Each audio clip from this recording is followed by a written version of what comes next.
I'd like to open up the regular village board meeting for the village of Shorewood on March the 9th in the year 2021. Would you join me in the Pledge of Allegiance? Whoops. I pledge allegiance to the flag of the United States of America and to the republic for which it stands, one nation, under God, indivisible, with liberty and justice for all. Join me in the Pledge of Allegiance. I pledge allegiance to the flag of the United States of America, to the republic for which it stands, one nation, under God, indivisible, with liberty. Video delay. Don't want that to get involved in the proceedings tonight, but is that coming back out of the control room? Yeah, If there's somebody that has their TV on, if you can mute it, please. Oh, there's somebody hooked up electronically to, oh, okay, all right, I got you. So Diane, roll call, please. Mayor Chapman. Here. Dan Anderson. Here. Steve Brockman. Here. Cece DeBold. Here. Barb Kirkland. Here. Tony Luciano. Here. And Dan Warren. Here. Okay, let the record show that there's a quorum tonight. The regular village business can be done. We do have people that are electronically attached that are staff members. Would you introduce yourselves, please? Noriel Noriega, Public Works Director. Okay. John from Building is here also. All right, so only John and Noriel? Rest are here? Yes. Okay.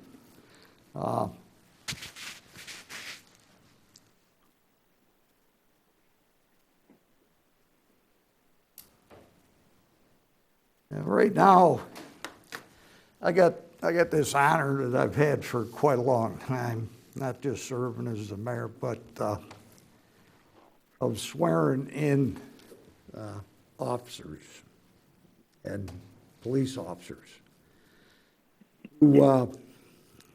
It's a solemn oath, and I've probably sworn over 20 officers that we're aware of. Might be a couple more in there somewhere. I'm in the family albums of all these people, and as the police department knows, that the swearing ceremony is not like nowadays with COVID where you're walking by somebody getting a diploma.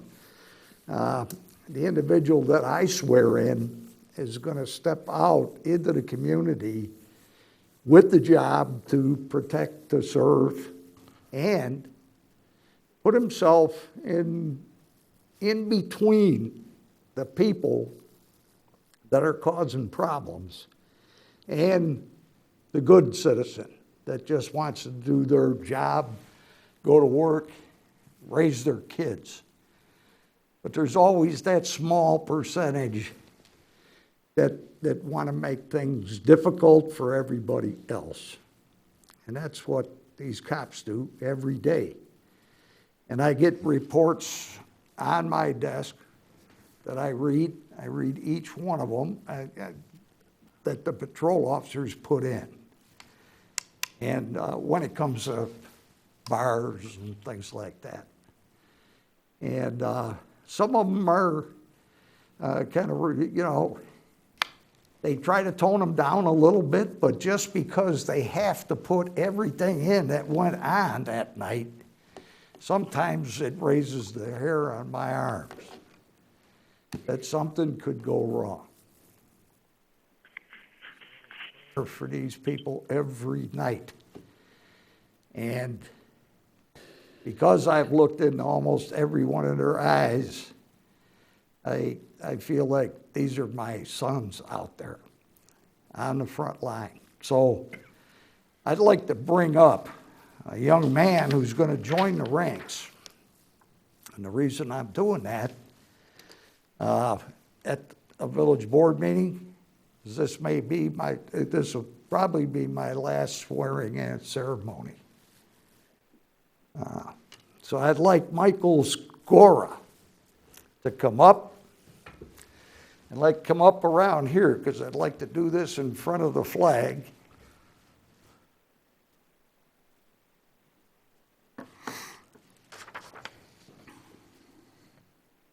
And well, this badge is so shiny, I don't think anybody's ever touched it. But at any rate, whoops. That's the mask. Can't keep the glasses on with the mask on, so let me pull that down a little bit more.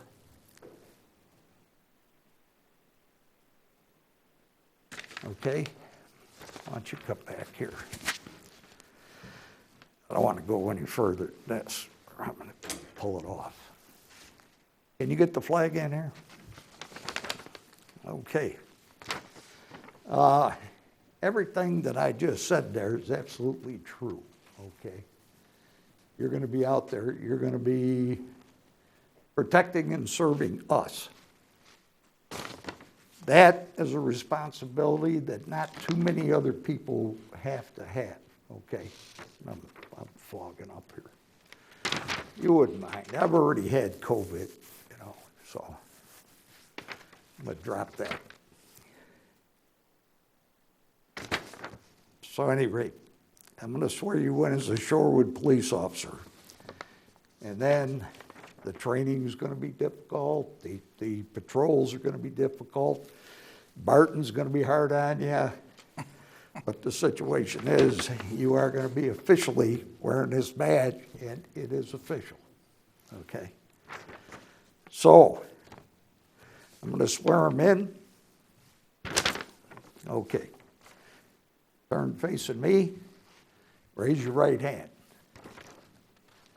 I, Michael A. Scora, I, Michael A. Scora, having been appointed to the position of police officer having been appointed to the position of police officer in the police department in the police department of the village of Shorewood, of the village of Shorewood, county of Will, county of Will, and state of Illinois, and state of Illinois, do solemnly swear do solemnly swear that I will support the Constitution that I will support the Constitution of the United States of America, of the United States of America, the Constitution of the state of Illinois, the Constitution of the state of Illinois, and the ordinances of the village of Shorewood, and the ordinances of the village of Shorewood, according to the best of my ability, according to the best of my ability, so help me God. so help me God. Officer, welcome aboard. Thank you, sir. I now present Officer Michael A. Scora to the village of Shorewood.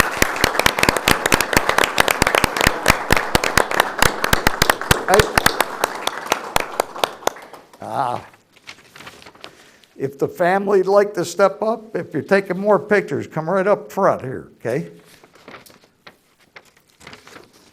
We'll do the badge and the oath of office, okay?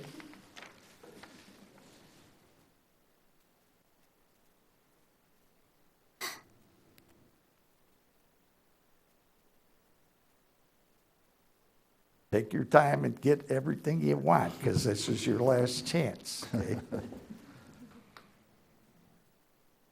And remember, I'm in the family album. Forever. Okay, officer? Yes, sir. All right. Thank you. Welcome aboard again. Good luck and God bless you. Thank you, sir. Okay. Do the job.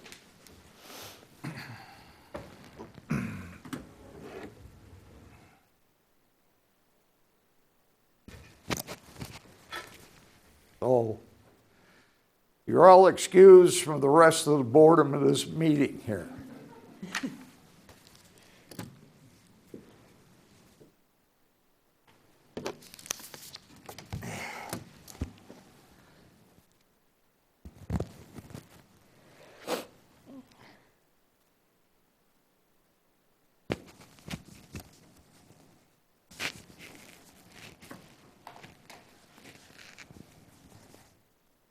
Usually, we always had cake and coffee after any officer got sworn in, and I got to visit with the family, but because of the COVID situation and the fewer virus people, the virus shedders that can be in here, probably the better off we all are, okay?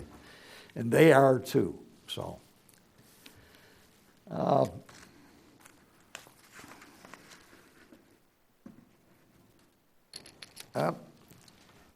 I'd like to ask, are there any citizens that wish to address the village board tonight?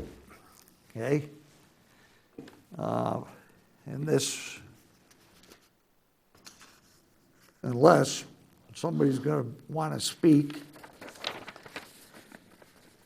under Yes, item 2, okay? Yes, my name is Greg Chodel, and I'm a citizen. I'm a resident of Shorewood. Been resident for 40 years, and I'm inquiring as to what's happened with the village getting Lake Michigan water and what the current status is. I had been keeping appraised of what was going on, and I knew about 3 years ago there was a plan to for the village to tap into a line up near Romeoville and construct a 15-mile pipeline down to Shorewood, and I knew that Christopher Burke Engineering was hired to do the final design, and then I hadn't heard anything about it since then. So I'm just kind of curious, like a lot of residents, what's going on?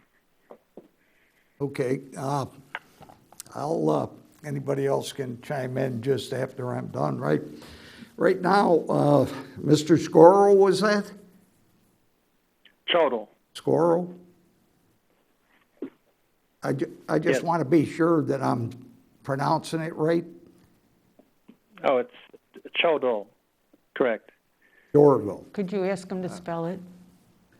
It's Ask him to spell it, she Yeah. said. Could you spell it, please, Yes. for the record? Chodil. Thank you. Oh, I would, okay. First name Greg. All right. I don't want to get, we've been working on this project for 10 years or so. So it's not like it's something that can be abbreviated into just a couple minutes. But what I want to do is try to give it to you that it's a huge project, number one. It's an expensive project, number two. We needed to find ways to try to see if Shorewood could fund it without crippling the residents with a bill that they would just be burdened to the hill trying to pay. We needed to try to spread that out in our tax base and not so much in the fee base. So we started out some time ago to try to, around 2013 or 2013, to go after home rule, which would allow us to put a tax on, sales tax on. Now, like I said, this could go on, I could go on about this for probably the next 2 hours. I'd put you to sleep and everybody else to sleep. All I'm saying is that, yes, have we had some setbacks? Absolutely. One of them was the people we were dealing with ComEd for the right-of-way. None of those are in place with ComEd right now. As you know, there was trouble down in Springfield, and we've got new people that we're trying to deal with right now. We've got new staff members here in the village that have just been brought up to speed over the last couple of years on what we've been trying to get done. I know it's frustrating, believe you me, it's been no more frustrating to you or a resident out there as it has been for me. I thought that when we started this, maybe 3 years, we would be at least digging dirt. Right now, we've run into another snag, which is going to probably cause us a little more time. And that's we've got Joliet now has jumped into the picture. And they are trying to get their own water authority going through Joliet. We started out with one option, and now we had two options 2 years ago that we had to start thinking about. We got the third option here just a little while ago, and the fourth option about 2 weeks ago. So I don't know if I'm clarifying everything to you of why this isn't coming in right now. I hope I am. And if anybody else thinks they can clarify it a little more than that, go ahead and speak up to this gentleman. But Yeah, I just thought I was just going to say that knowing what I saw, whatever, especially when Christopher Burke was hired to do the final engineering design, I kind of figured construction would already be underway by now. And so it sounds like you've hit some snags, and I would suggest, I don't know, maybe posting somewhere on the website just a summary of what's transpired over time. I think a lot of residents would be interested in knowing that. Okay, we'll get somebody to put something together, okay, on your suggestion. We'll get something put together and out there for you to read, okay? Okay. Appreciate that call, and believe me, we're all pretty frustrated about this whole situation, okay? Okay, thank you. Okay. Is there anybody else that wants to speak to the village board tonight?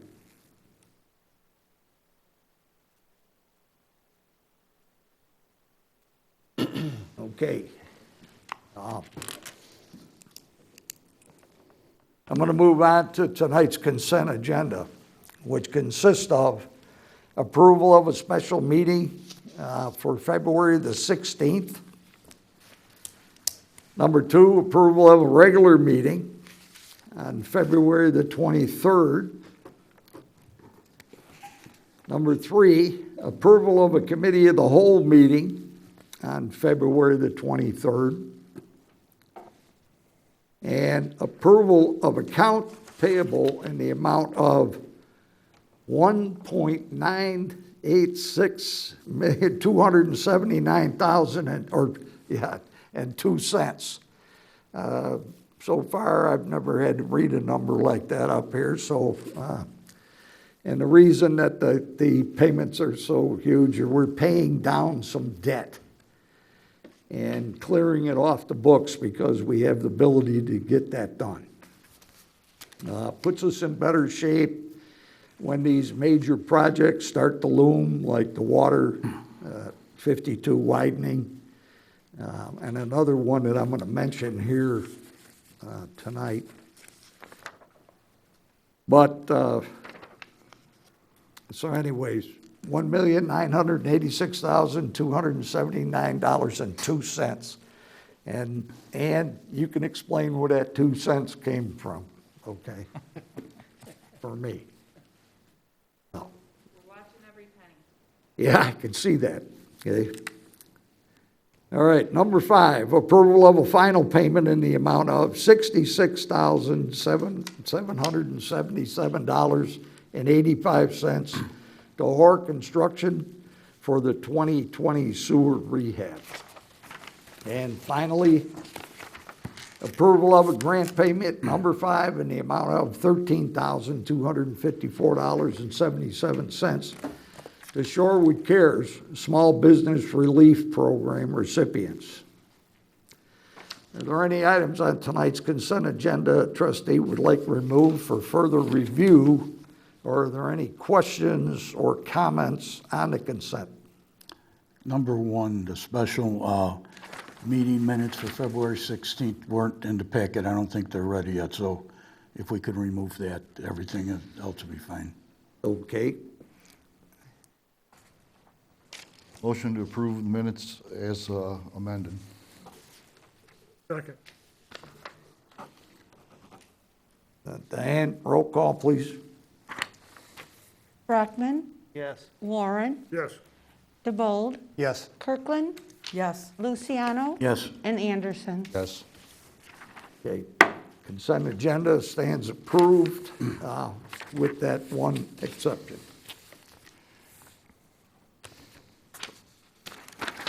Okay, I'd like to move on to reports and communications. Number one, because it's so huge in Illinois right now, I'd like to congratulate Chris Welch, the new Illinois Speaker of the House, the 70th Speaker of the House. I've read his resume, if you can say that, but he's quite an individual. He's got law degrees all the way out to here, and he's done a lot of work for schools and the homeless. He's been out there and done a lot of work in Illinois. I think everybody, I hope all the churches will say a prayer for the man, because he's got one heck of a job to get straightened out, okay? So, and also, proud to say that again, we received the GFOA Distinguished Budget Presentation. And I'd like to step up and just congratulate your troops and explain to the people that don't understand what the award is for. Give them a little bit. Oh, well, thank you so much. We're pleased to have your support, and we are thankful for the GFOA's recognition. What this is the Government Finance Officers Association establishes a set of criteria that a budget for a government unit should include, both financial summaries, explanatory information, and plans for the future, both financial and otherwise, things that may impact our financial position. And any government unit that believes they meet this criteria can submit their budget for review and consideration. And we were fortunate enough for our budget that we submitted to you all last April 1st to have received that award. So, thank you. Okay, thank you. Stay there for a minute. Any questions for Ann? If not, we're going to kick off round two, and if the board chooses to do that, the round two Shorewood Cares Small Business Grants. Would you explain that a little bit further? Yeah, that's actually Kelly Chrissy's expertise, so I'll let her take over. Good evening. Wait, oh, you got a microphone. Well, I can certainly go to the podium if you'd prefer. Oh, you're fine. Okay. Unfortunately, I have to hold it up because the clip is missing. But the round two of the Shorewood Cares Small Business Relief Program is open to Shorewood small businesses. There are a few modifications that we made, if you'll recall. One, they have to have been denied for or ineligible for the current round of PPP funding. And so we've actually had a very good reception for inquiries into the second round of funding for our program. We conducted a webinar, posted that on our website, and we've been directing businesses there. We also made a modification to make it simpler for businesses to apply, where we're using their 2019 and 2020 tax returns, which they already have to prepare. So there's no additional documentation required of them to apply. So far, we've received one application, and we're open for applications through April 18th. So I would encourage any business interested to contact me or visit our website for more information. Okay. So that's just small businesses. Correct. Okay, so, all right. Any questions for Kelly? Okay, if not, I'm going to move on to tonight's order of business. And go right to business. Item number one, discussion on a concept plan for Salon Suites of Shorewood at 25157 West Jefferson Street.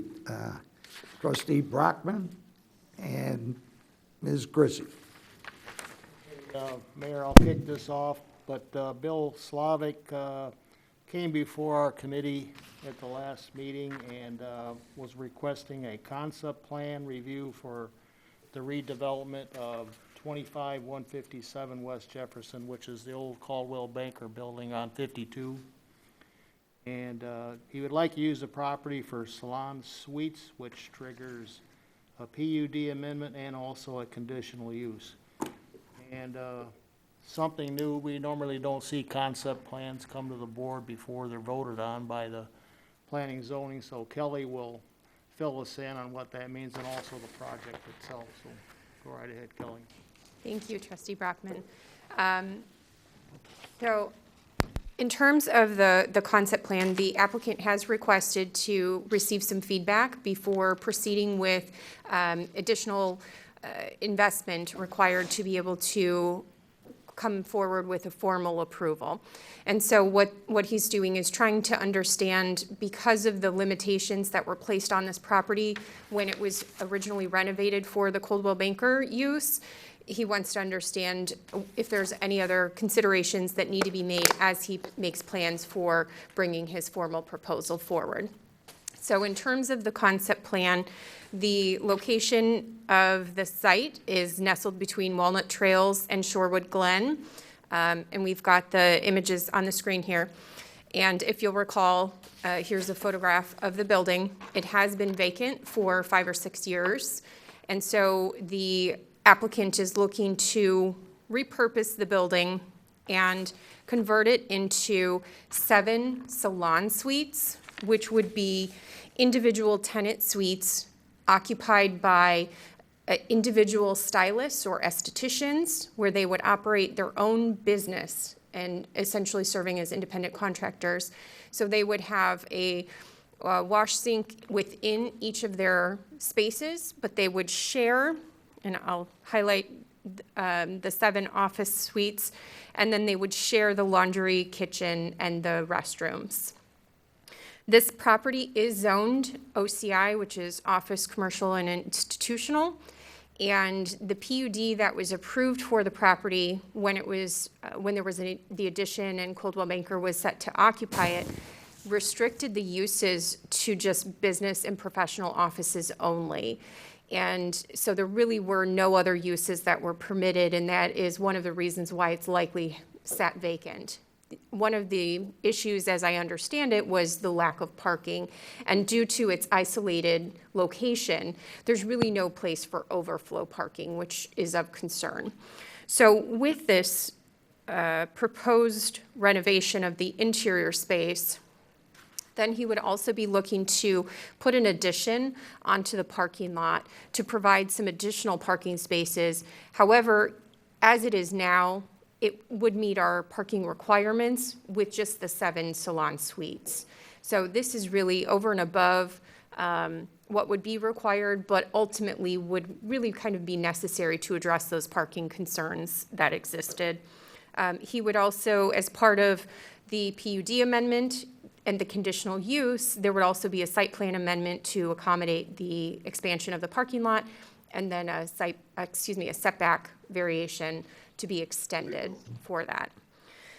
So in terms of the concept plan review, the applicant is requesting feedback on the concept plan to be able to help inform the PUD amendment process and the conditional use. The PZC did offer comments. There was general support. They did inquire about signage, and individual tenants will not get their individual signs. The monument sign will be reserved to just say Salon Suites of Shorewood, and then there may be a directory sign up by the door, but the applicant has indicated that whenever a customer comes in, there won't be an open door for a shared lobby. It will actually be that they will call or communicate with their individual stylist, and that stylist will come in to let them into the building. There will be no wall signs either for this building. And then in terms of use restrictions, there was concern that if this use was permitted, that general retail would be permitted, and that is not what is being proposed. What is being proposed is to amend the PUD to allow the personal care use, which according to our code requires a conditional use. So all of that would be packaged together. And then lighting for the parking lot expansion was inquired about, and the applicant has indicated that he will meet the code requirements while trying to minimize any sort of impact to the adjacent neighbors. And so we talked a little bit about some landscaping, and then also trying to have the light poles maybe be shorter and directed more to the property. In terms of feedback, Mr. Slavic is on WebEx tonight and is open to hearing any comments or concerns you may have. Okay. This building is ADA compliant at this time? I do believe so, but Mr. Slavic, I think you've probably been in there more recently. Yes, ma'am. Hi, good evening, and thank you for your time. Yes, it is ADA compliant. Thank you. If a conditional use is given on the property, what businesses will be able to go there in the future and now in the event that they decide to change their scope of what they're going to do there? Well, so personal care uses would include nail salons, hair salons, barber shops. I guess I'd have to get the complete list, but that's generally the types So of they uses. wouldn't be able to open up a convenience store there or something like that? Correct, right. And we could always tailor it even further if there was additional concern. But the other thing to remember is that the parking restrictions are really going to drive what uses would be permitted anyhow, because we have parking minimums, and this site is not very large, and so that would really further minimize, any other uses that could have higher traffic or parking needs. So this is not carte blanche on, it's just for this purpose, basically? Correct. Thank you.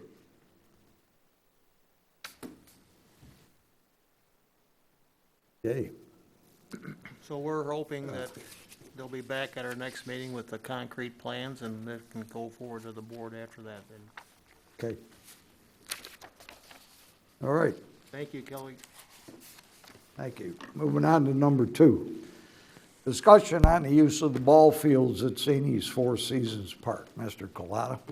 Thank you, Mayor. There's been continued dialogue between the two clubs, and rather than rehashing some of that, I know we have representatives from each of the clubs here tonight, and I'd be happy to have them come up and kind of update you on where things stand currently. Okay.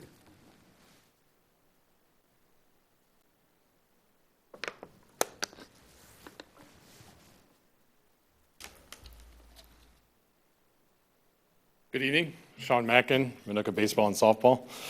I know you guys are sick of seeing us, so we apologize. Just to let you know where we are at. We have reached an agreement that will share the fields Mondays, Tuesdays, Thursdays, and Saturdays for Minooka Baseball and Softball. Wednesdays, Fridays, and Sundays for Illinois Select. We have received a proposal from a maintenance or a landscape company, Moore's Landscape and Power Washing, who is proposing to do the fields for us 7 days a week.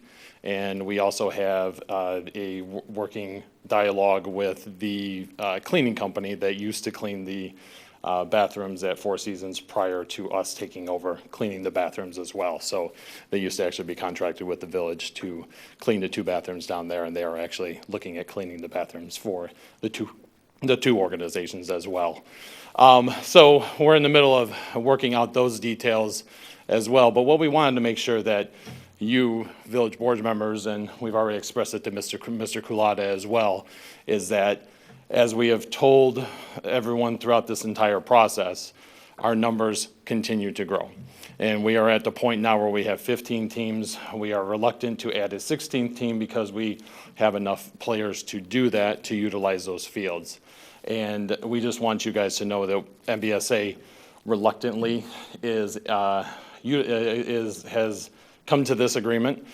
We don't think that, I know you have heard otherwise from the other organization, but this arrangement is creating incredible difficulty for our organization to schedule throughout the week.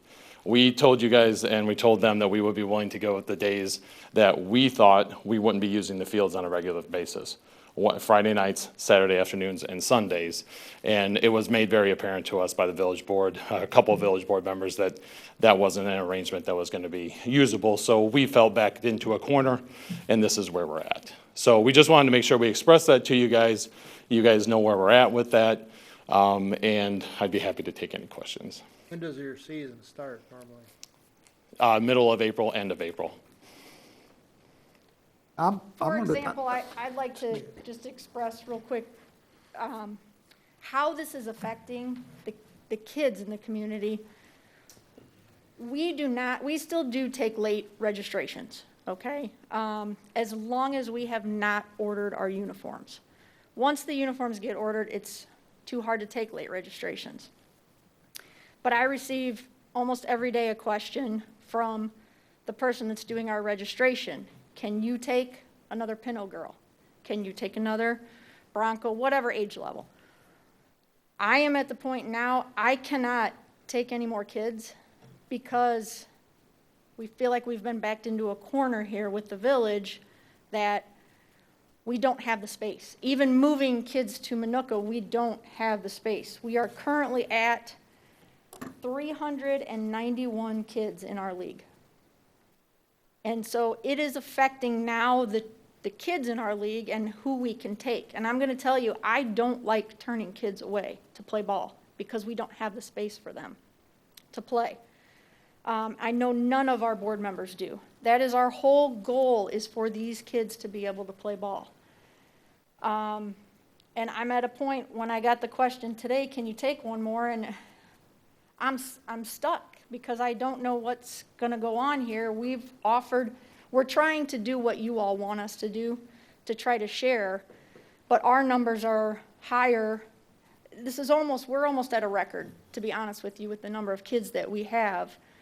And I know we expressed that with Mr. Collada. If our numbers were where they were, this was back in November, it would be very difficult to share those fields and supply the kids with what we need to supply them with. So we just want to make you aware that we've been trying and we've come to this agreement, but right now it's affecting how our organization is able to provide to the kids of the communities. Okay, I want to get something clear here.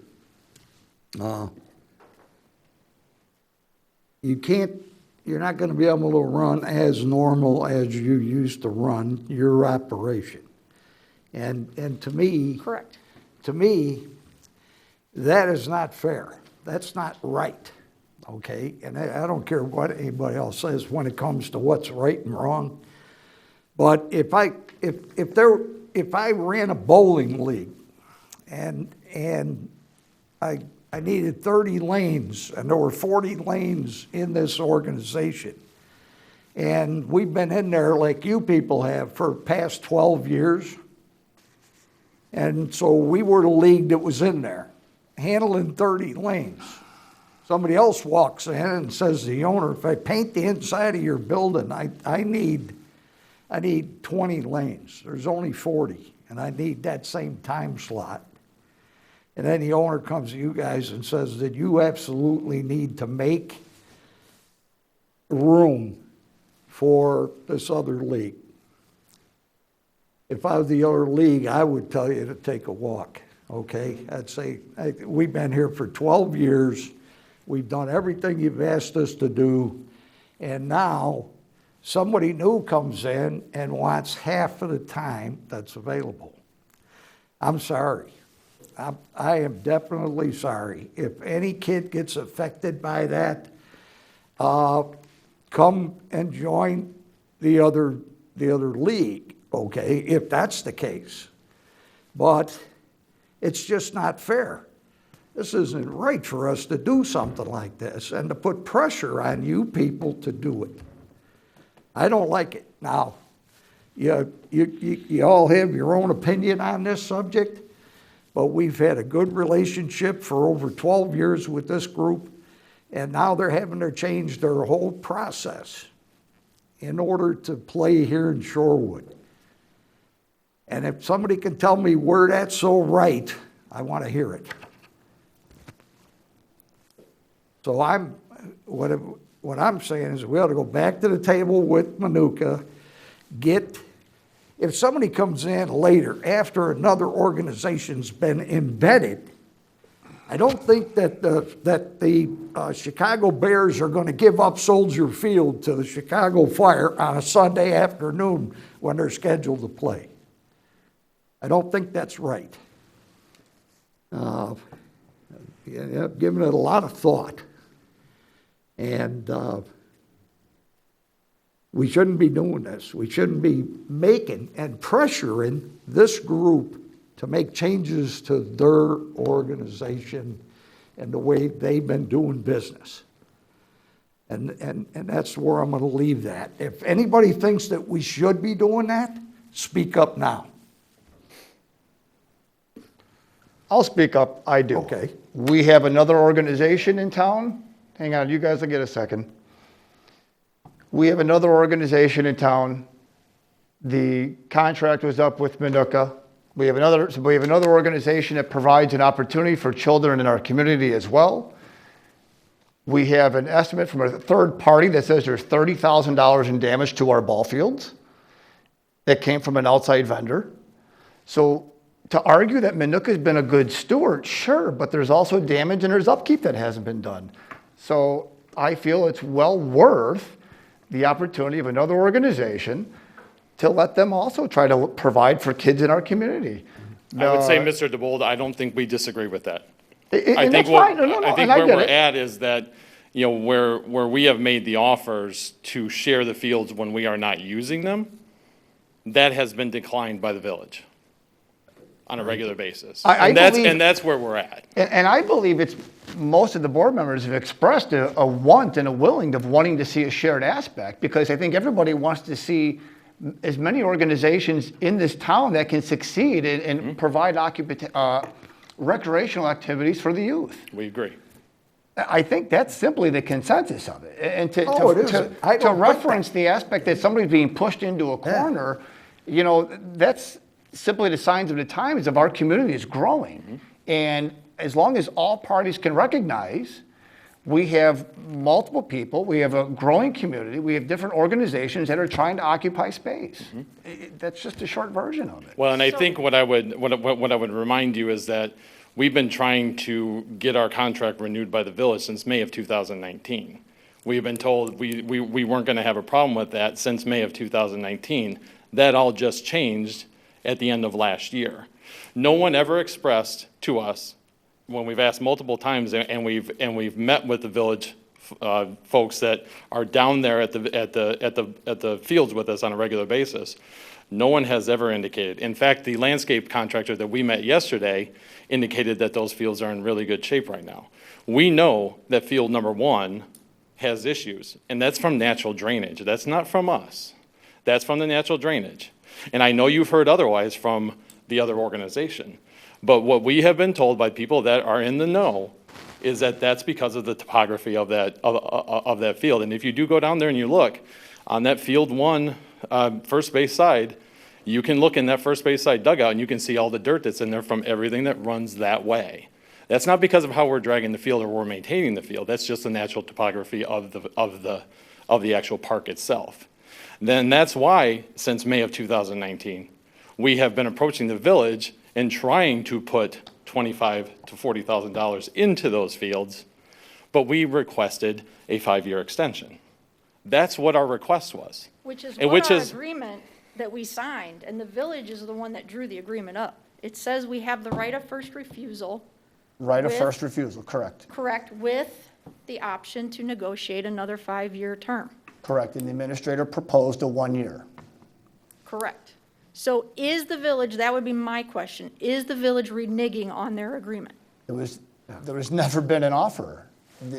And the attorney, by all means, could probably give better reference to something of that nature. But the administrator's original offer was for 1 year. That was not an offer made to us. We were told on January 7th in an email that our proposal for 5 years was going to be recommended to the village board. The proposal for the village board, that memo that was prepared for the village board meeting in early January or mid-January, or perhaps late January, was for the 1 year. We were never told it was being changed to a 1 year. We found out the day of the meeting that it was being changed. So there was no proposal for a contract extension. It was coming in front. That was something we talked about at the last meeting, and I said I probably could have worded my email a little bit better than I did. So to say that there was a proposal made to us, that we knew that it had to come in front of the village board. So far, no proposal. The damage is not caused by Manuka baseball. It's a natural drainage situation. And that these people, think about this. Somebody comes in right after you've got a 12-year relationship with group and come in, and that's fine. If there's a few kids in there from Shorewood, yeah. Take what's available. Why do you come in as an equal partner? First of all, they weren't they're not requesting coming in that as equal originally. partner. They're negotiating Pretty with. close. They're negotiating with the other organization to determine what they can give up. I was under the impression that you had an agreement by the way you started out. When we There's came two here. different, could I finish, Yes, please? absolutely. I'm sorry, sir. There's two different organizations and there's two different things here. They're one type of baseball, they're a different degree of baseball that some other parents want their children in. They both have the same amount of people from Shorewood in. I understand what you're saying about, what your comparison about a bowling alley, but a bowling alley is a business. We're a village, and these are all residents of our village. The fair thing I thought would be if we can get something shared. Now, they've been talking for 3 weeks on it. I thought that they were coming close. You just said when you got up you had an agreement, but then now you're winding it back and saying, well, it's not fair. No, I'm not saying I don't understand that I'm part the of one it. saying it's not fair, but the situation is they've been pressured into this agreement I by want you to understand individuals how it's affecting us. and just the system. The system has pressured them to look at it. And what they heard, because I heard the same thing going across this board over the past couple of meetings, that get out there. I wish they would have taken me in as a mediator, okay? I wish that would have happened. But I had the offer out there that I would gladly do that. I can understand if maybe people would have thought, well, you're coming down on one person's side. Hell yes, I am. Had 12 years of relationships with these people, okay? And from what I've heard from our staff members and things like that is that they have done a great job out there on the fields. And to be accused of damaging them, I think that's terrible, okay? That's a terrible thing to say.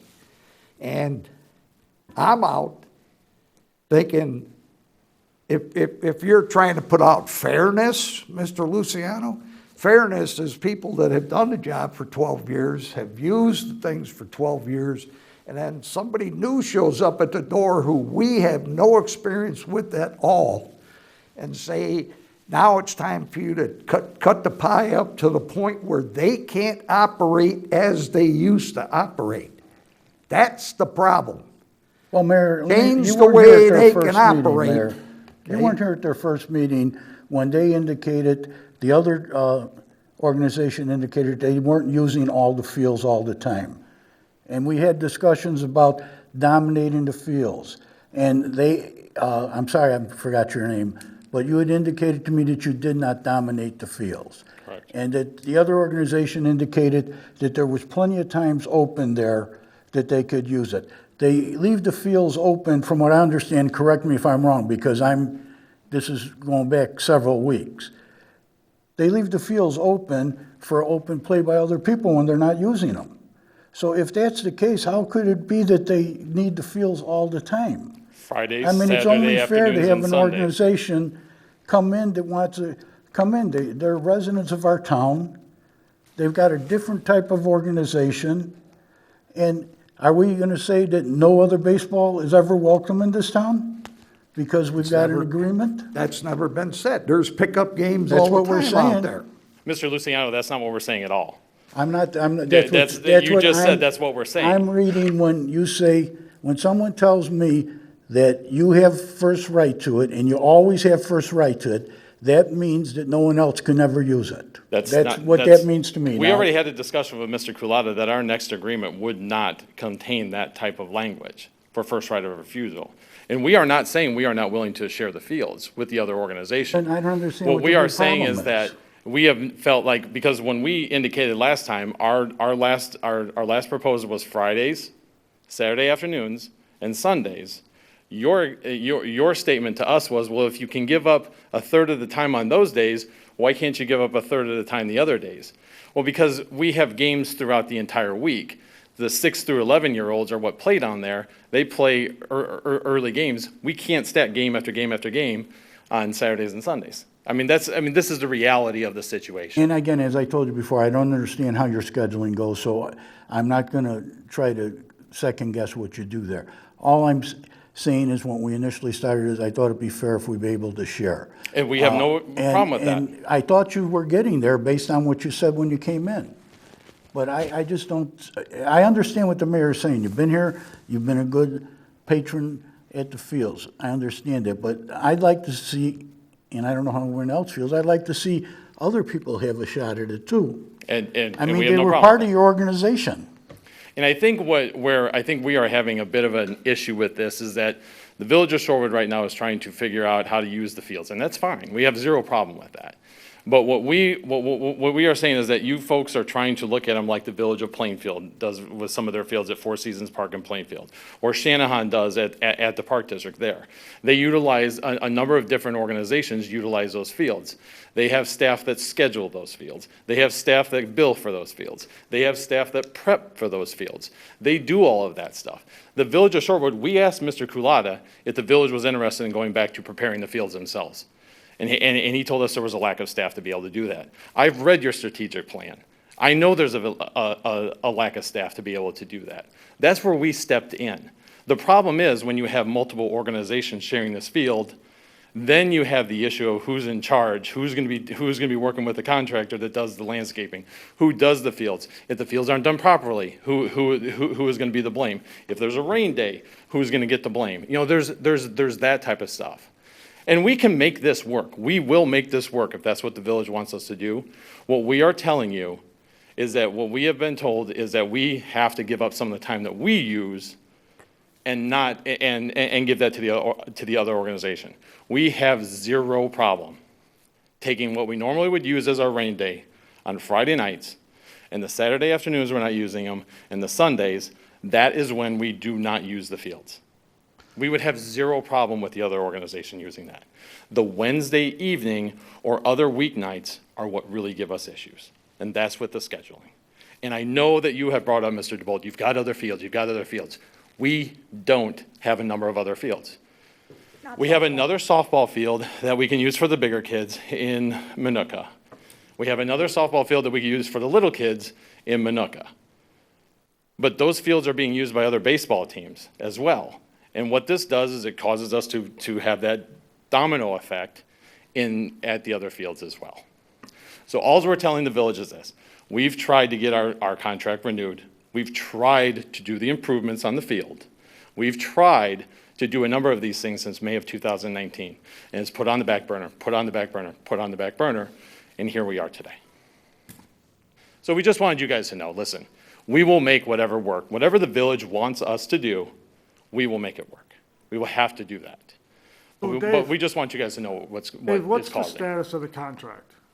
What contract do we have or did we have? Well, we had, I think that,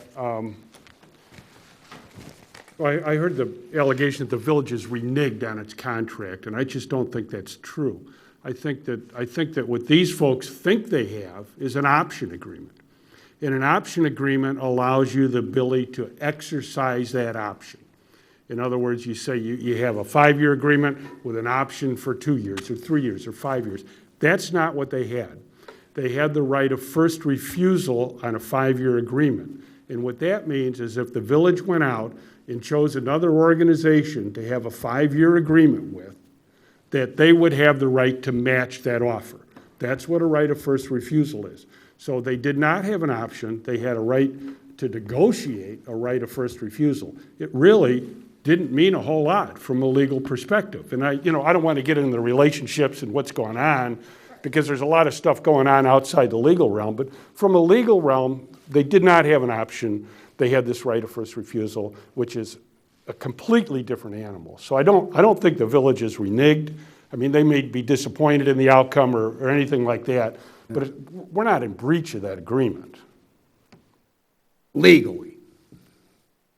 Legally. You guys decide all the other stuff, right? I don't have an opinion on that, but from a legal perspective, we're not in breach of that agreement, and we have not reneged on it.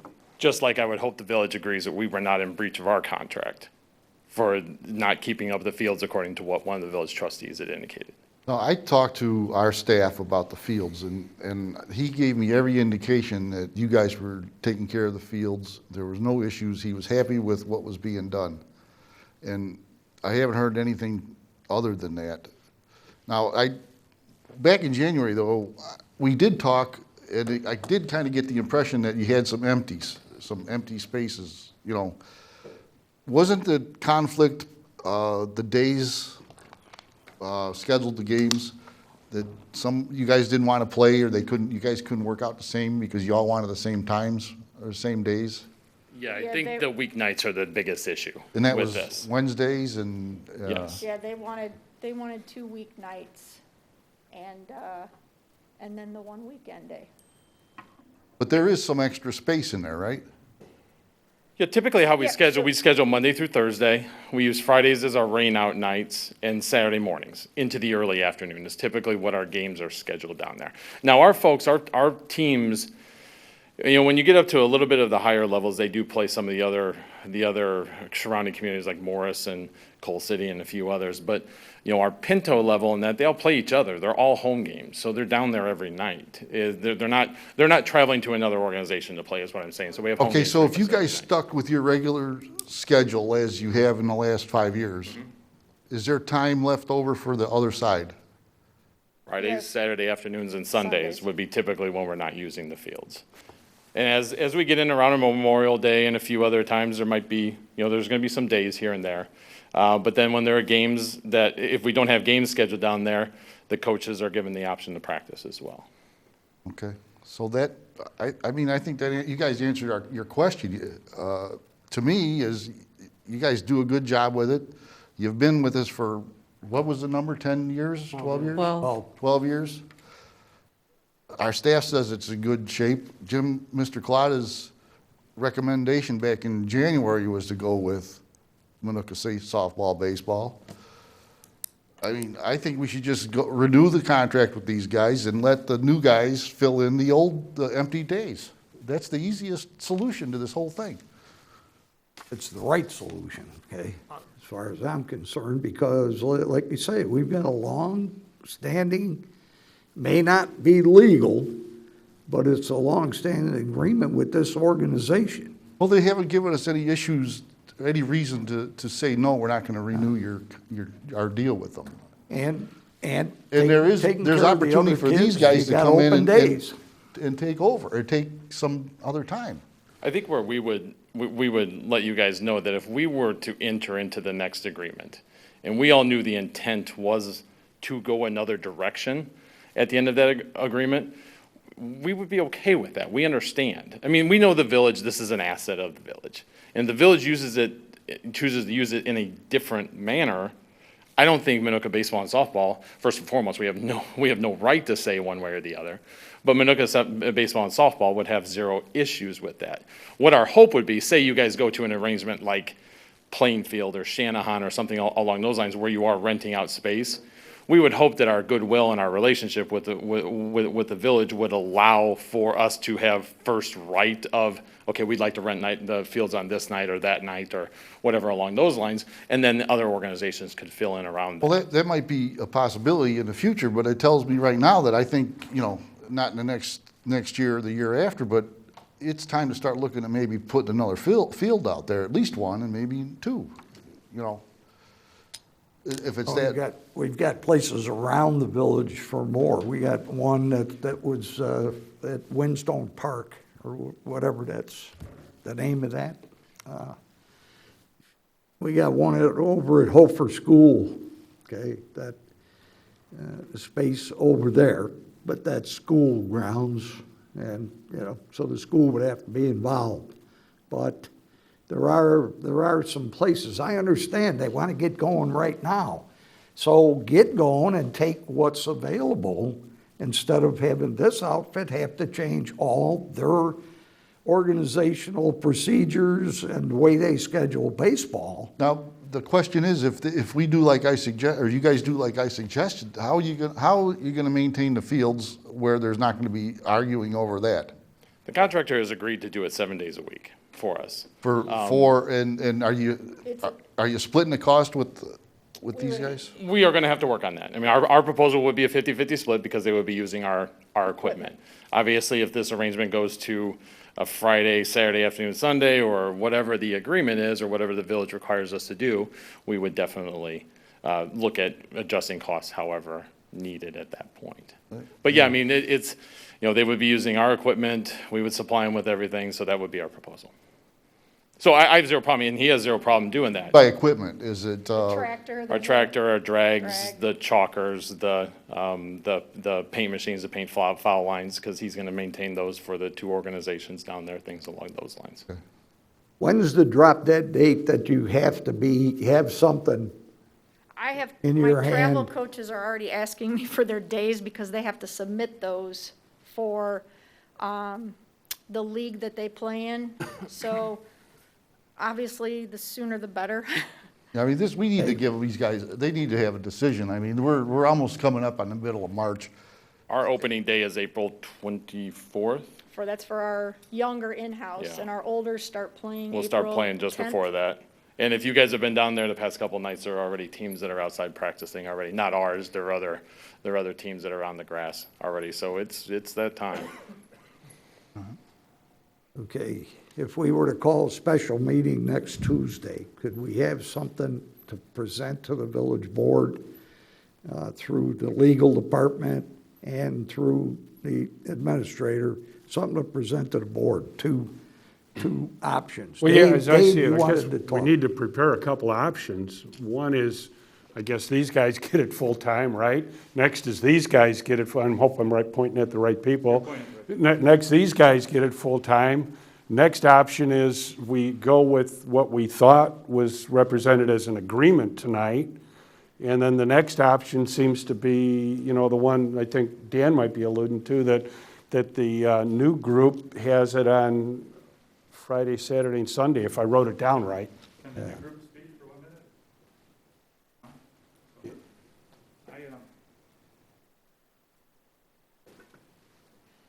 I'm sitting back and listening to all this, and I'm a little floored, actually. I Good to came see you. in here tonight with an agreement, I thought. I agreed. But I heard that they were pressured by people in this room.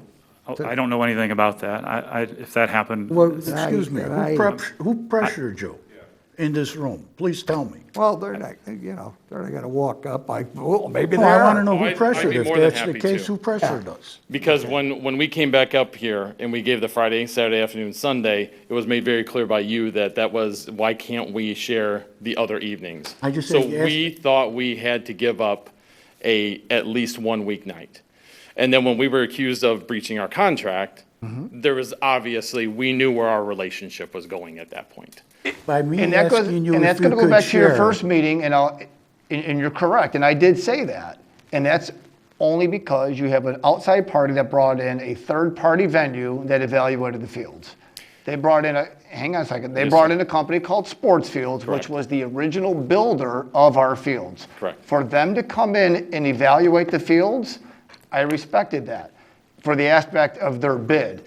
As I said from the get-go, if that would have been the other group saying that there was that much damage, I would have completely discredited it. Had you Because talked to in their Sportsfield at opinions. that time? I haven't, and I haven't seen the actual sports fields bid. Okay. was on your proposals that were submitted to everybody. Correct. So they were provided. I haven't personally spoke to Sports Fields. Did it indicate that we had damaged the fields at that point on there? The fact that there's damage to the fields, and you guys have had the fields for 12 years. There was zero, no one has indicated that that was damage to the fields. There's damage to the fields that needs $30,000 in repairs. That's contrary to what I hear from our in-house staff. I don't know what to tell you what the in-house staff said, but they have an estimate from a third-party vendor that built our field. I find that a little biased myself. It was in your packet, Mr. sir. DeBold, I did just you, said I find it biased. I just don't. Sure. where did you get on that estimate? Nowhere does it say there's damage to the fields. I'm just curious where you're getting. And I don't have the that it estimate says they're exactly damaged. for me. It may have actually said $30,000 in repairs. Okay. We use sports fields as well. Sure. And I have talked to Jim at Sports Fields, as well as our president of the league. And I know when we first met in January, my comment was, we encourage you to contact Sports Fields. If you think there's damage, we had encouraged you to contact Sports Fields. That's an estimate to skin the fields and do all of that, but the fields have been in, 14, 15 years? I don't remember exactly when. Been in for some time. About that. Yeah. I mean, over time, Shanahan just did theirs a couple of years ago. Theirs had been in a while. You have to redo them over a period of time. So I guess that would be my question is, why didn't you contact Sports Fields? And my question is, you folks, your program was supposed to maintain the fields. Correct. There you go. You guys should have maintained the fields. We should not be requiring $30,000 in repairs. We had made a proposal for us to do just that by redoing those fields on our dime as part of our new agreement back in May of 2019. I think if you were to talk to Gordy, or you were to talk to Sports Fields, or you were to talk to anybody along those lines, heck, Mr. Cullotta even said it himself. Baseball fields are just like roads. They wear out. No matter how good you take care of them, they wear out. And they are going to need to be redone. I wish I could just go out there, drag it, and be done. And we would never have to do anything again. But there are natural elements that you have to deal with. And those fields were not meant for anything other than a park. You know what I mean? They were park fields. They were going to be used for games, but nothing of any like big tournaments or anything along those lines. So the topography is not perfect out there. You're not talking a pro baseball field here. If you look out there, everything runs towards those parking lots. And if you're out there on the rain, everything runs across that field one infield, comes to the first base side, and goes out into the parking lot. I can guarantee you once we get into the spring here, you go out there end of March, beginning of April, you're going to see a whole bunch of dirt in that first base dugout because it all runs that way. And that's the field that everybody keeps saying is dangerous because it does. It has a very big buildup on that first base side. And that was part of our proposal to redo those fields as part of our new contract. We would have either done the batting cages or redo the fields, whatever the village would have preferred that we would have done. So yes, we agree. This was part of our arrangement, part of our responsibilities, and we as an organization did propose to take care of those without having to have the village pony up any money for that. And over the time that we've been, over the past 5 years, that we've been part of under this current agreement, our current costs were going to be about $10,000, $2,000 a year plus the cost of lights. We put over $16,000 into those fields, many of things at the request of the village. The canopies on the dugouts, that was the request of the village at the beginning of our contract.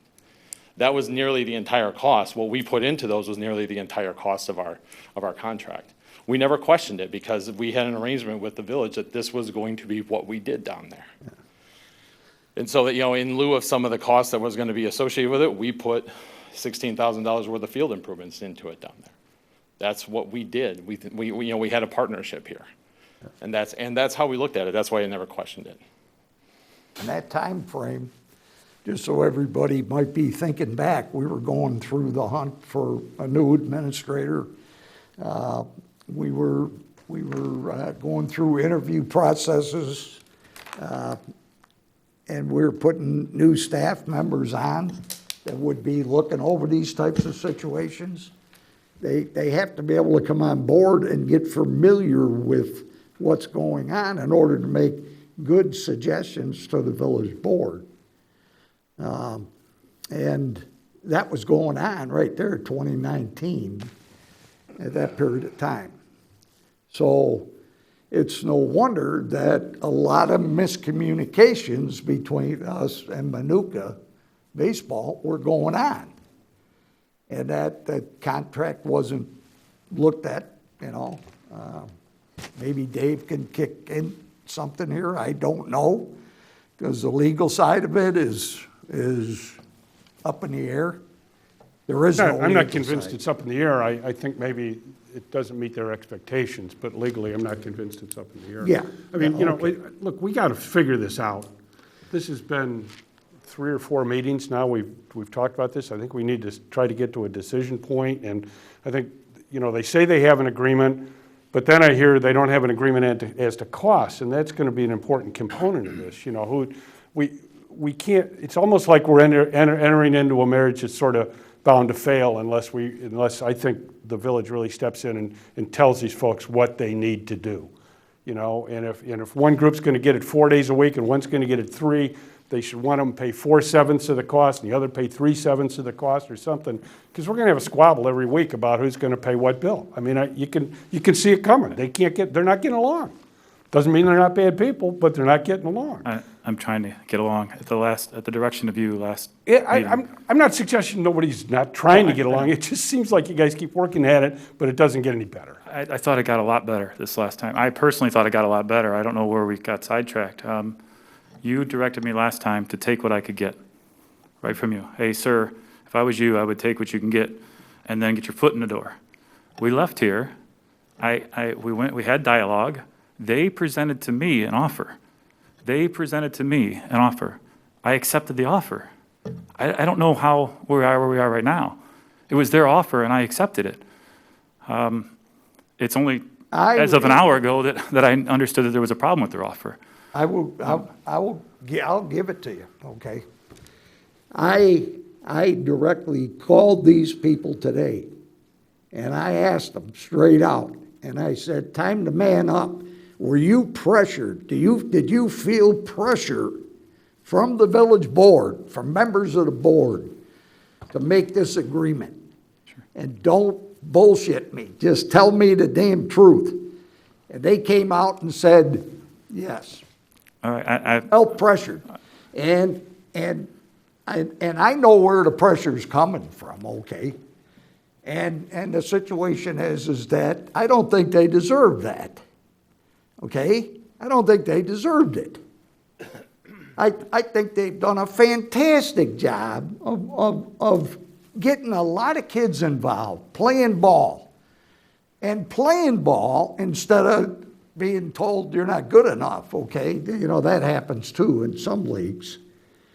But the situation is that I asked them, are you willing to come in front of the board and say that agreement's not that good for you? And I'm the one that drove them into it. Okay? I'll give you that. Because I listened to all this stuff too, and I knew damn well that they were being pressured, they just weren't talking about it. I felt tonight, and I asked this board to take that into consideration, that they felt that they could start to lose the great relationship that they've had with Shorewood over this, a battle that new people come in and started. Yeah, and I didn't start any. Can I speak, Mayor? Because I don't think you're giving me equal time to speak here. Go ahead. Just give me a second, okay? I just need a second. That's all. First, this all came about. It was asked to me. I was looking for fields, and it was asked to me, hey, would you like to give a proposal for the Shorewood fields? I didn't go knocking on Jim's door or anything. Who asked you? I was asking the village, are the fields available? They said, would you like to give a proposal? Yeah, the fields are available. They're coming up for contract. You're confusing me, Eric. Yep. What? I was looking for fields. Okay. We went to the village and said, are the fields Asked you available? to give the proposal. What? Who asked you? Mr. to- Collada? to give a proposal? Our proposal was the first proposal in. Okay. That's And- fine. That's And Mr. his Collada job. asked me to give the proposal, so I did. Yeah, I that's didn't- his job. I didn't pressure anybody or do anything, but I don't know that they felt any more pressure than I felt when I stand here. And you make it clear what side you're on, right? That I feel pressure that. Don't get me wrong on that one. I've got 12 years' experience with these people, okay? Right. Okay, I don't really know these people, okay? I got 12 years' experience with them, from hearing from my parks people, from hearing from past staff members. I would ask a question, how they doing, you know? I don't go over and watch the games and that stuff, okay? So the situation is that I've never heard anything wrong about the agreement that we had, which made me, as the mayor, comfortable. Yeah, I've never heard anything wrong either, and I'm not saying that. I have. Right, but I have apparently, Shorewood. other people are saying that there's things been wrong. Well, and that's he said, she that's said, not- I that's don't not like fair, to get into that. Number one, and it ain't right. But I have a lot of Shorewood kids in my organization that deserve those fields just as much as any other organization. And they have nowhere to play, and they're no different than their kids. There are open times there to play. Yeah, I thought we came to an agreement on those open times, but I guess not. But my registration was closed in 2 weeks. I had 80 girls. That's all my organization could handle. I know what my capacity is. I know how many people I can put on what fields. Their registration's been open since November. If their business is growing so big, just like any other business is growing, they should have to stop or say, okay, we can't get any bigger. Just because their organization keeps getting bigger and bigger, why do now I have to keep taking less and less time? Wait a minute, you never had any time. Well, I thought I did as of a few Oh, you days ago, did. but at least I had an agreement. Any time. So any time you get is plus time. Agreed. Yeah, that's what you told me last time. That's what I thought I had gone and done. I mean, Time that they're not on the fields and you guys are, that's plus time. right. And the other expenses, to me, to the point of the other expenses, I think they're going to be minimal. I mean, I don't perceive any problems going forward with the other expenses. As far as the maintenance costs, Yeah, I think you hit it right on the head with, if we got 3 days, they got 4 days, you split it up equally. It sounds like a pretty easy thing. Same with the bathrooms, whatever the cost is, we pay for our side. It's not that difficult. Yeah. We're good. Again, tonight, I don't think there's any way that we could make a decision on this tonight. I mean, legally we can. I can put something up for a vote tonight.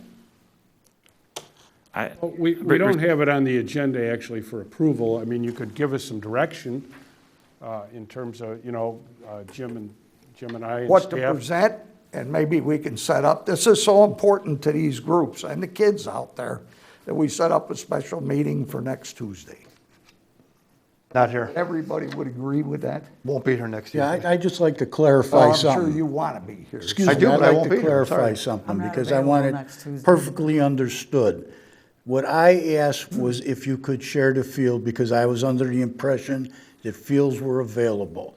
I hope you realize I was not pressuring anybody. I didn't think I had enough influence here to pressure anybody. Yeah, but I So think if you the issue took is- that way, I apologize. But based on what I heard, I asked you if we could work out a deal to share. That's what I'd like to see. And you But did. I don't think- need an answer for that. I just want to make that clear. And I appreciate you saying that. I think when you said if we can't come to an agreement, maybe nobody should use the fields. No, I didn't. That's I where- said this would never happen. I said maybe if no one could use the field, we'd come to an agreement. I Okay. didn't say no one could use That's it. why we felt like The we board had to definitely come is to not some gonna sort of an not let agreement, you or use we the weren't field. going to be able to use the fields. So, I'm sorry if you misunderstood what I meant. and I appreciate and accept your apology. So thank Okay, you. thank you. But you can understand how people can feel pressured. They're standing in front of the body who's going to make the decision at what happens to them. I mean, you know, we're sitting up here and we're going to have the final say. These people are just trying to get their job, their passion done. I understand Illinois Select, it's a passion too. But, and I ask again, why should Manuka Baseball have to start altering their entire process of how they run their league, okay, for somebody else? I ask that. And sure, you can get up and well, go ahead, Eric. No, Go ahead. that's okay. I think we came to a point. I would ask, well, if not today, I mean, when? I don't understand. You're proposing that it should never change. I mean, we're a new organization with a lot of new Shorewood kids. Something needs to give. Something needs to change. I started off by just kind of asking for their extra days. We've been negotiating back and forth like he asked us to. Yeah, Thought but we had a see, great agreement. Hold on. So last time we were here, they offered you the extra days and you didn't get enough. So you wanted more. I wanted 1/3. Last time we were here, I wanted one field and Right, but and they that proposed wasn't 2 enough. fields. The extra days weren't enough. What you just said, those days were enough. Yeah, their original proposal of extra days did not include what I accepted this time. No. No, that's not what I'm They saying. added a Wednesday and took away a Saturday, and that made a world of difference for us. Okay. So what days are they offering you? They were offering me Wednesdays, Fridays, and Sundays. All day Friday? All day Friday, all day Wednesday, all day Half a Sunday. day they needed, so all day, so you got Wednesday, Friday, and Sunday. That's correct. No, let me go back to that. That was under duress. That Wednesday. I guess. Okay, Mayor, well, with all no, don't respect, guess. They came out and said it. There was no duress in the email they sent me that said this is what they wanted to do. I don't know what to tell you. Well, I'm talking about this group. And Dan, what were you suggesting? I was suggesting that Manuka Baseball, good stewards of the fields, stay with it, continue on with those guys, because our staff hasn't said anything that the fields are bad other than regular maintenance. Let them continue as scheduled as they have in the last 5 years, and then let these guys come in and pick up the extra days that are the fields are empty. Again, a joint agreement, as we've been saying since Correct. January. Which would be what days? So the way I see it, that Manuka softball is not, their schedule is 100% like it always has been, right? Yeah, that would be Monday through Thursday, and then Saturday mornings into the early afternoons. And then Select comes in and they have their other 3 days, right? Correct. They could have Fridays and Saturday afternoons later and into the evening and all day Sunday. And that's pretty much what you had, except for Wednesday, right? Correct. And we'll ask the administrator is to get that put down in nice letter form and present it to the board Tuesday. Well, Tuesday, you're not going to be here, but are you going to be in the area? Nope. Okay. I believe Ms. Kirkland already said she's not here either. Give me some kind of day that might work. Won't be here in 2 weeks. All the way in 2 weeks? I don't have a schedule in front of me, sir. I can't quite give you a... Okay, all right. We can, Dave, is there any way that we can get them polled, not in an open meeting?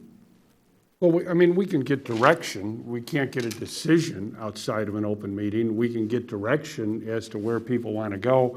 And then there's also the term of the agreement. Do we want to go for 5 years, or do you want to just go for a year and see how this works out and reevaluate it? That'll be another question that I'm sure is important. Let it go 5 years. Let them have it for 5, both of them.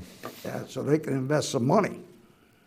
So what we're talking about is 2 agreements, one with each club, and it's the same terms. Now, we're going to need to consider some language in case there's some issues related to whether the sharing is working or not.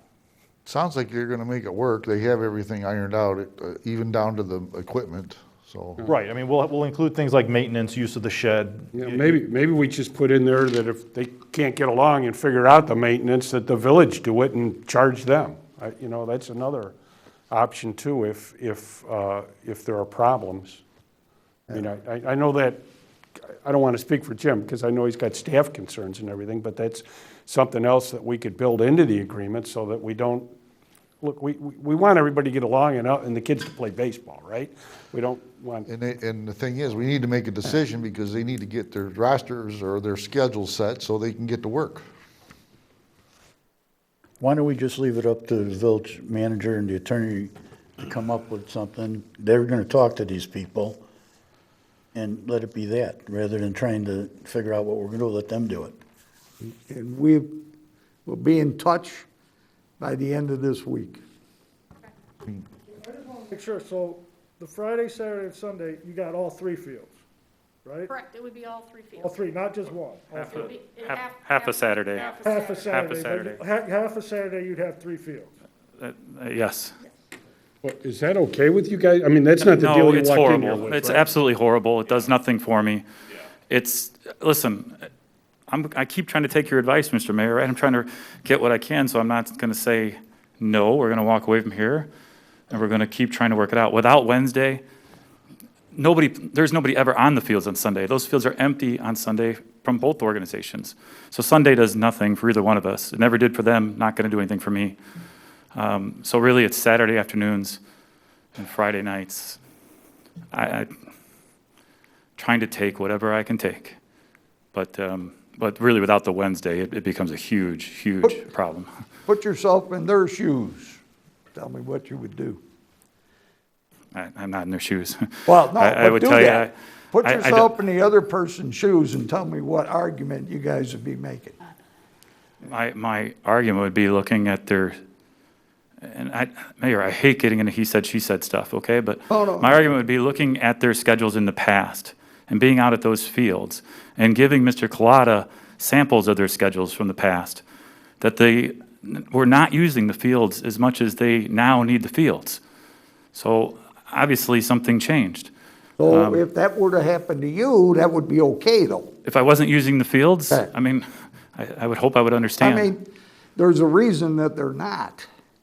Something's going on, the schedules are being messed up or something like that. You're not going to tell me you're going to run a perfect schedule operation.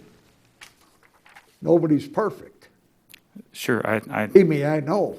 I have my schedule arranged if I have Wednesday and Friday and Sunday, but. Yeah. Okay. Let us work something All right, out. thank you. And get back to you guys. Thank you. Mayor, are we planning to have a special meeting, or would you like us to be ready for the next regular meeting? We'll talk tomorrow, okay? Okay. And we're looking at 2 people that, are important and should be here, okay? And can't be here for that. So I need to talk to you and Dave tomorrow morning, okay? Okay. And work something out. Any other comments? No? Okay. I'm going to move on to business item number 3. Consideration for approval of a resolution adopting the Village of Shorewood budget for the fiscal year 2021 through 2022. And? This is our budget. It's not working.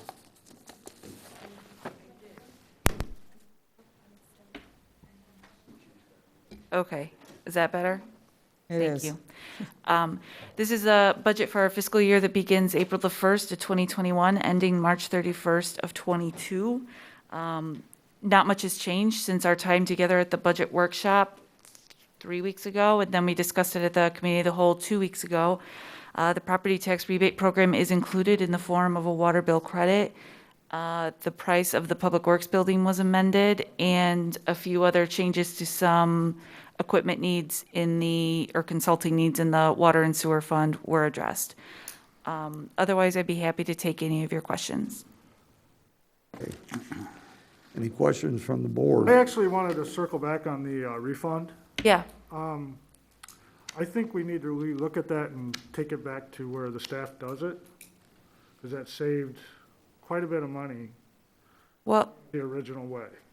So the if I may, sir, we don't have to decide at this time exactly how the property tax rebate will be implemented for the next year. The point, our bases are covered at this time because there's money allocated to the program in the budget.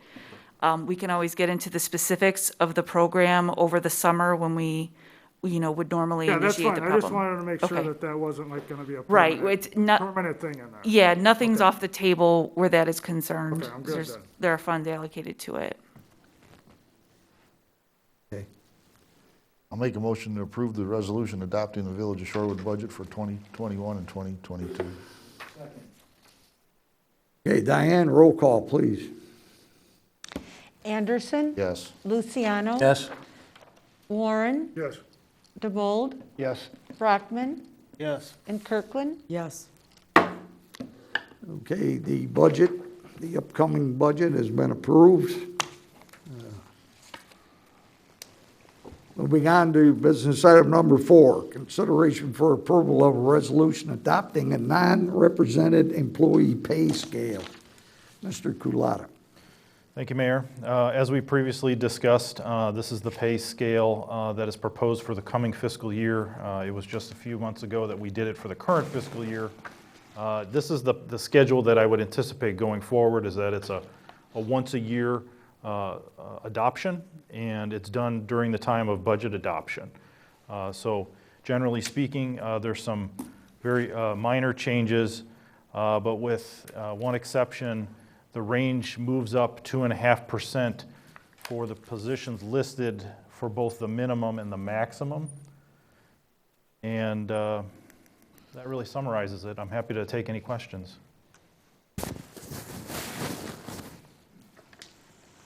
Any questions for Mr. Kulata on this scale? If not, Approve the resolution adopting the non-represented employee pay scale. Second. okay, Diane,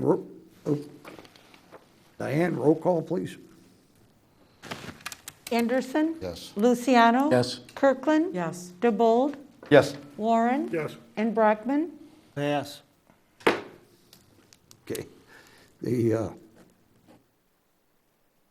resolution to adopt a non-represented employee pay scale is approved. Moving on to business item number 5, consideration for approval of a professional services with Christopher Burke Engineering for Environmental Protection Agency, America's Water Infrastructure Act of 2018, Risk and Resilience Assessment, and Emergency Response Plan Requirements. Mr. Noriega, are you out there? Yes, sir. Thank you, Mayor. Can you guys hear me? Yep. As discussed at our February Committee of the Whole meeting, the US EPA, America's Water Infrastructure Act of 2018, requires systems serving more than 3,300 people to complete a risk and resilience assessment, which is going to evaluate our vulnerabilities in our system. For example, natural hazards, human threats, human error, etc. And they're also going to requires us to develop an emergency response plan, which develop plans and strategies to help respond to these vulnerabilities. Using the criteria and category set by US EPA, Christopher Burke will assist our office in the development of both our risk and resilience assessment and our emergency response plan. CBEL is providing this service also to other surrounding municipalities. They have a significant amount of institutional knowledge of our system, so there's not a learning curve of obtaining another consultant to first learn about our system as well. And they are also approximately $5,000 less than the other consultant. Recommend the approval of the professional engineering services with Christopher Burke for the completion of the America's Water Infrastructure Act Risk and Resilience and Emergency Plan in the amount not to exceed $19,750. Any questions? No. No, I think we talked about this last meeting, or Yeah. Cal, so. I'll make a motion to approve the agreement with, for risk resilience and assessment emergency response with Burke Engineering and Village of Shorewood. Waive the second read. Okay, I don't believe this requires the waiving of the second. Okay. Okay, so, not being an ordinance, All right. okay. But where were we at? Diane? You got a second, right? Yep. Okay, roll call. So we're not doing a first and a second? No. Okay. Anderson? Yes. Luciano? Yes. Kirkland? Yes. DeBold? Yes. Warren? Yes. And Brockman? Yes. Okay. Agenda item number 5 stands approved. Moving on to number 6, consideration for approval of professional services with Christopher Burke Engineering for the 2021 MFT street resurfacing project, Phase 2 design and Phase 3 construction services. Noriel, you're up again.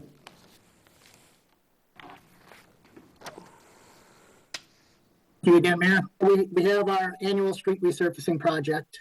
Again, we have approximately 3 miles of roadways that is listed for resurfacing, including 2 roadways that we eliminated last year due to COVID budget concerns.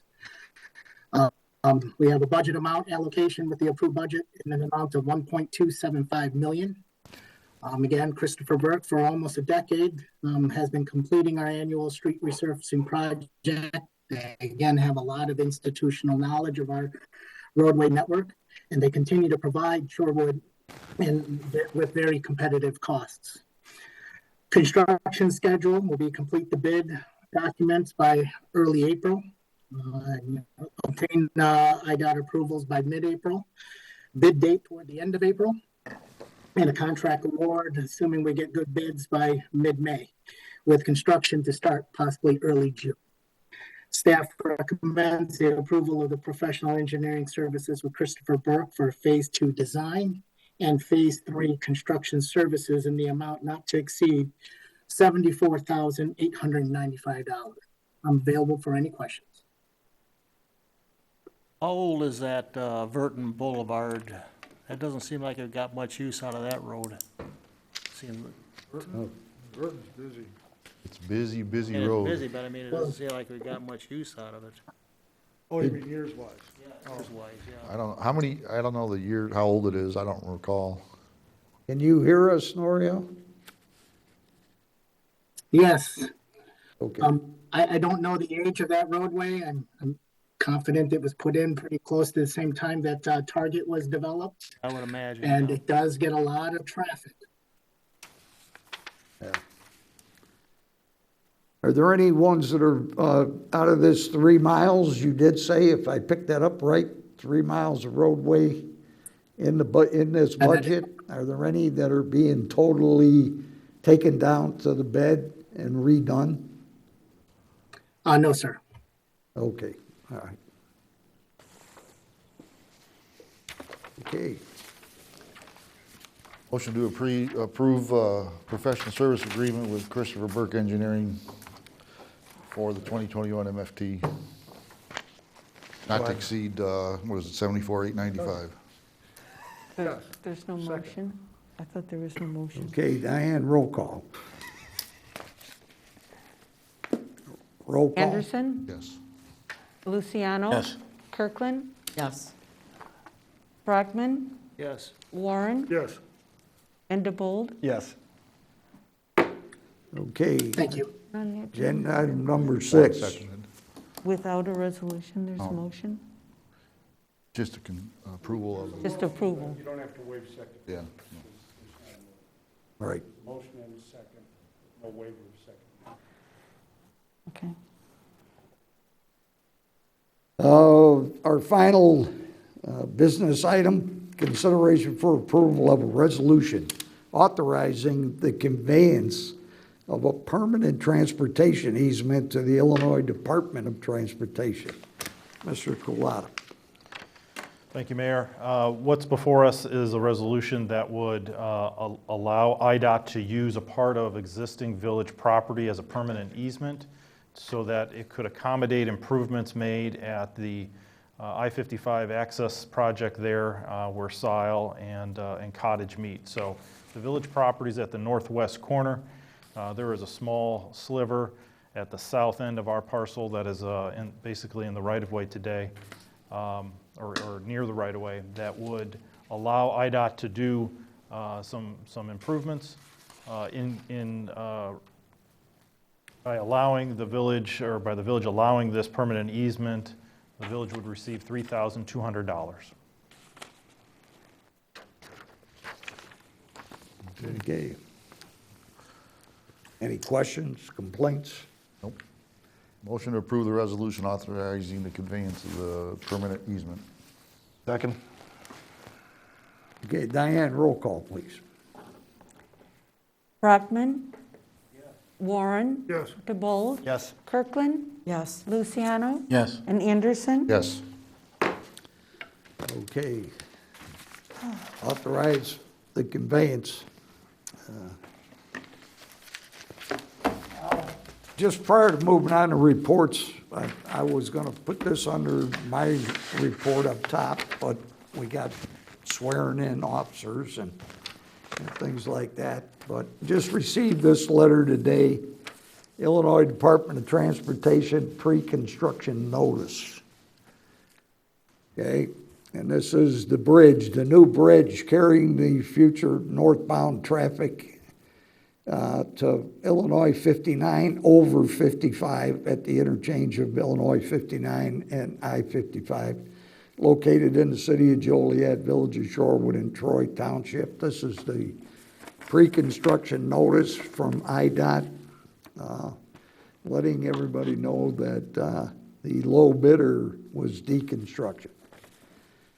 And they're picking up the bid for $8,700,000 for that bridge to be. The only reason I'm bringing that up at this meeting like this, everybody, hopefully you are aware that there's never, except for the immediate first meeting with the developer that of the east side of I-55, the Cullinan Properties, there's never been any support given from this board and this village or this mayor to that project across the street. In fact, this didn't even attend the groundbreaking ceremony, okay? We had Mr. Collada do it, but he had to stand in the back row. And, which was nice of you to be over there just to, but at any rate, it looks like the vehicles are being fueled up and the shovels are getting ready. They're greasing it, so I would say that that's going to be a major situation here in the village of Shorewood when that construction starts, because they're going to try to shut down any traffic coming that way onto 59, and they're going to try to drive it all onto 52. So anything that has come into the town is going to be being driven all the way onto 52. From my recollection of the way that the plan meeting was done up in Joliet, have you heard of any changes to that? I have not. So this is one of probably a series of projects that they're kind of cutting up that whole interchange into. Okay, so this is phase one of several in order to build that out.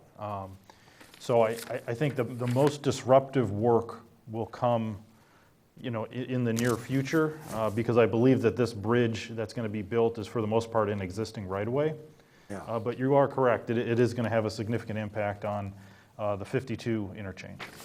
Okay, anybody want to look at this and pass it down? It's the official document, okay? So other than that, just to make you aware that just happened, that's the first time I've seen that, okay? So reports, Trustee Anderson, Public Works. All right, thank you, Mr. Mayor. You know, we've been talking about them pumps out the River Road lift station. All that talking about them, a couple of them finally failed. So we had one fail, and the guys were down there trying to get it out and get it replaced, and then the other one the following day went out. So we got two in there that are rentals from the same company we're buying the new ones from. So everything's good, but they are replacement rentals in there. The other two things are really minor is tree trimming continues, and the guys are back out on that. And the last thing is that's of any significance is really our new excavator, mini excavator came in. If you haven't seen a picture of it, it is down at the shop, so that's all I have. Thanks. Okay. Any questions for Trustee Anderson? Trustee Brockman, Planning and Zoning Commission. Thank you, Mayor. Our next meeting should be on April 7th here at the Village Hall, 7 o'clock. And too early for an agenda, so that's my report. Thank you. Okay. Thank you. Trustee Kirkland, Parks and Recreation. Thank you. Registration for the community garden is now open. The spring community scavenger hunt will begin on April 19th, and some more details will follow. Registration for the community-wide garage sale is available on our website. The deadline to register is April 16th. The spring garage sale will be April 23rd and 24th. And then following that will be the village-wide cleanup, which will take place on Tuesday, April 27th with our regular garbage pickup.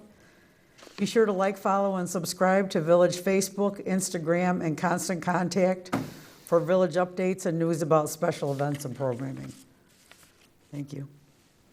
Okay, any questions for Trustee Kirkland? Okay, Trustee Luciano, Citizens Advisory. Citizens Advisory Committee will be meeting on March 25th, 2021. We're not quite sure yet if it'll be in this room or in the conference room.